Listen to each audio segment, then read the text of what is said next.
Hi everyone. Weekend আমার শুরু হয়ে গিয়েছে। এই উইকেন্ডে কি কি ঘটলো না ঘটলো সব কিছুই আজকে আপনাদের সাথে শেয়ার করব। তো শুরুতেই দেখাচ্ছি লাল লাল ঝাল ঝাল চিকেন কষা। এটা আমার অনেক বেশি ভালো লাগে। আমি যখন ইন্ডিয়াতে ছিলাম তখন এটা খেয়ে খুব বেশি খাওয়া হতো। তখন থেকে এটা রেসিপি দেখে আমার খুব ভালো লাগে।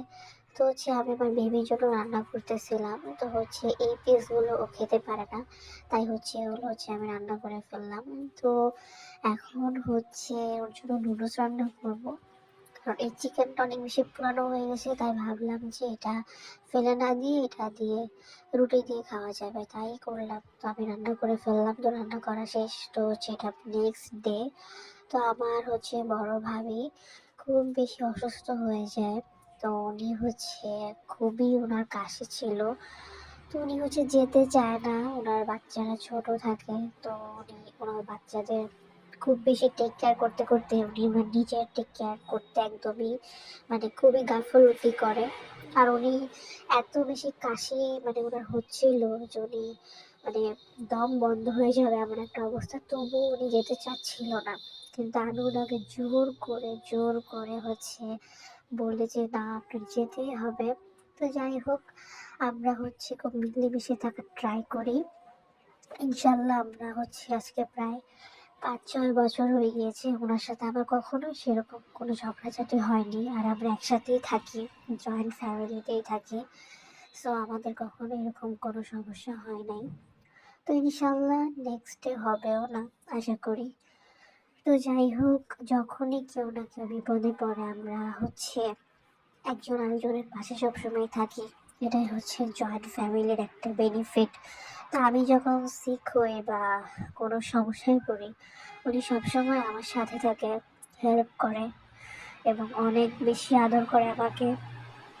আমি তো রান্না বান্না কিছুই পারতাম না আমার সংসার জীবনে। উনি আমার সেই টিচার বলবো। উনি আমাকে সব কিছু নিজের হাতে শিখিয়েছে। আলহামদুলিল্লাহ এখন সব কিছুই পারি। তো এই ক্ষেত্রে ওনার অবদান অনেক বেশি। তো যাই হোক, আমরা ডক্টরের জন্য অপেক্ষা করতে থাকি। তো ডক্টর আসার কথা ছিল 10টা বাজে, কিন্তু ডক্টরের ট্রাফিক প্রবলেম ছিল, কারণ ডক্টর ঢাকা থেকে আসবে। তো তাই আমরা হচ্ছে অপেক্ষা করতে থাকি, কারণ ঢাকার যে জ্যাম জট। তো আমরা ডাক্তার যেহেতু অপেক্ষা করতেছিলাম অনেক লেট হবে, তাই ভাবলাম আমরা একটু নাস্তা টাস্তা করি। তো হসপিটালের নিচেই একটা হোটেল ছিল। তো আমরা ভাবলাম যে এটাতেই যাই। সবসময় তো মানে বড় সড়ো হোটেলেই যাওয়া হয়, তো এবার ভাবলাম যে একটু নর্মাল হোটেলেই যাই, কারণ নর্মাল হোটেলে কিন্তু এর আগে আমরা গিয়েছিলাম, কিন্তু ইদানিং আসলে ওই বিভিন্ন পিৎজা পার্ক, তারপরে পিৎজা হাট, তারপরে সুলতান ডাইন, এগুলাতেই বেশিরভাগ যাওয়া পড়ে। কারণ অকেশনই হয় ওখানে যাওয়ার। এখানে যে আমরা কখনো আসি না ব্যাপারটা এরকম না। আমার এই ধরনের হোটেলের খাবার খেতে খুবই ভালো লাগে, স্পেশালি পরোটা এবং চা। তো যাই হোক, আমরা পরোটার চা খেয়ে আমরা চলে আসি। বাই দ্য ওয়ে, চাটা কিন্তু অনেক বেশি মজা ছিল। মাত্র 20 টাকা ছিল, বাট অনেক বেশি টেস্ট ছিল। তো যাই হোক, অবশেষে ডাক্তার দেখানো শেষ হলো অ্যান্ড তার এখন মেডিসিন নিচ্ছে। আর আমি অটোতে বসে অপেক্ষা করতেছি। আমরা রিজার্ভ অটো নিয়েছিলাম। তো মেডিসিন নেওয়া শেষ হওয়ার পর আমরা আবার চলে যাব আমাদের বাসায়। তো এই আর কি। আর এর মধ্যে অটোওয়ালাও অনেকক্ষণ অপেক্ষা করতে করতে চলে গিয়েছে। তিনি খুব বেশি বোর হয়ে গিয়েছিল হয়তো। তো আমি একাই অপেক্ষা করতেছিলাম। তো এই আর কি, অবশেষে তাদেরও ওষুধ টষুধ কেনা শেষ হলো। আর আমরা বাসায় চলে আসতেছি। তো এদিকে সন্ধ্যা হয়ে গিয়েছে, বাসায় আসার পর মাগরিবের টাইম হয়ে যাচ্ছে। তো এই টাইমে দরজা জানালা অফ করে দেওয়া লাগে। এটা আসলে কেন করে অনেকে আমি জানি না, কিন্তু শুনেছি জিন ভূতের কারণে।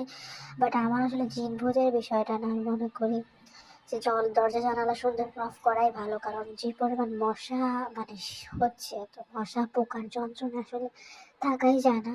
তো সেক্ষেত্রে আমি মনে করি সন্ধ্যার পর পর এগুলো অফ করে দেওয়াই ভালো। তো এই আমার ঘরের অবস্থা। কারণ আমি এতক্ষণ ব্লগিং করতেছিলাম, সরি, আমি ব্যাঙ্গলস মেক করতেছিলাম। তো এই যে ভিডিওটা আপনাদের সাথে কিন্তু শেয়ার করব। তো এই হচ্ছে ভিডিও শ্যুট হচ্ছে, তো আমি এভাবে আসলে শ্যুট করি। আমার বেবি যখন ঘুমায় থাকে তখনই হচ্ছে আমি এগুলো শ্যুট করি। তো এই দেখতেই পাচ্ছেন কি অবস্থা আমার। আসলে রুমটা ছোট, তো ছোট ছোট কিছু ইচ্ছা থাকে, স্বপ্ন থাকে করার, তো তাই করি। তো এই হচ্ছে আমাদের গাছের পেয়ারা, আমাদের বাগানের গাছের পেয়ারা খুবই টস টসে, মাশাআল্লাহ। আপনারা সবাই মাশাআল্লাহ বলে দেবেন। তো এখন হচ্ছে সকালের রুটিগুলো অনেক বেশি বানানো হয়েছে, তাই এগুলো হচ্ছে সন্ধ্যায় নাস্তা হিসেবে খাওয়া হবে চা দিয়ে। সো হচ্ছে এই চুরির ভিডিওটা কিন্তু আমি আপনাদের সাথে শেয়ার করেছি। তো আপনারা কিন্তু চাইলে আমার এসআর নিঝুম যে ইউটিউব চ্যানেলটা আছে সেটাতে সেখানে দেখতে পারেন। তো এই নিউ কালেকশনগুলো কিন্তু আমাদের পেজে এবং আমাদের ইউটিউব চ্যানেলে কিন্তু এগুলো দেওয়া আছে, আপনারা চাইলে কিন্তু এগুলো অর্ডার করতে পারেন। ঠিক আছে, তো যাই হোক আজকের ভিডিওটা এখানেই শেষ করতেছি। দেখা হবে নেক্সট কোনো উইকেন্ডে। তো তো সেই পর্যন্ত সবাই ভালো থাকেন, সুস্থ থাকেন এবং নিজেদের টেক কেয়ার করেন। তো আল্লাহ হাফেজ।